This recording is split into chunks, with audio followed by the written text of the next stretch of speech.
ദേശീയപാത 544-ലെ തൃശൂർ കുതിരാൻ തുരങ്കപാതയുടെ കവാടത്തിന് മുകളിലുണ്ടായ മണ്ണിടിച്ചിലിന്റെ പശ്ചാത്തലത്തിൽ geological survey of ഇന്ത്യയുടെ കേരള ആൻഡ് ലക്ഷദ്വീപിന്റെ വിദഗ്ധ സംഘം സ്ഥലത്ത് സമഗ്രമായ ശാസ്ത്രീയ പരിശോധന നടത്തി. ജില്ലാ കളക്ടർ ശിഖ സുരേന്ദ്രന്റെ ഉത്തരവിന്റെ അടിസ്ഥാനത്തിലായിരുന്നു ഉദ്യോഗസ്ഥരുടെ പരിശോധന.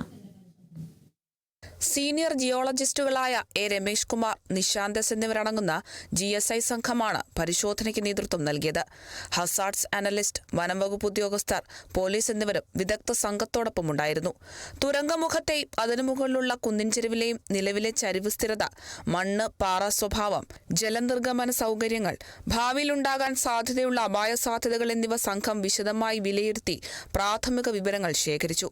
തുടർന്ന് കൂടുതൽ സമഗ്രമായ പഠനത്തിനായി തുരങ്ക നിർമ്മാണ സമയത്ത് തയ്യാറാക്കിയ ഡിസൈൻ രേഖകൾ, DPR, ഭൗമസാങ്കേതിക പഠന റിപ്പോർട്ടുകൾ എന്നിവ നൽകാൻ ബന്ധപ്പെട്ട അധികൃതരോട് സംഘം ആവശ്യപ്പെട്ടിട്ടുണ്ട്.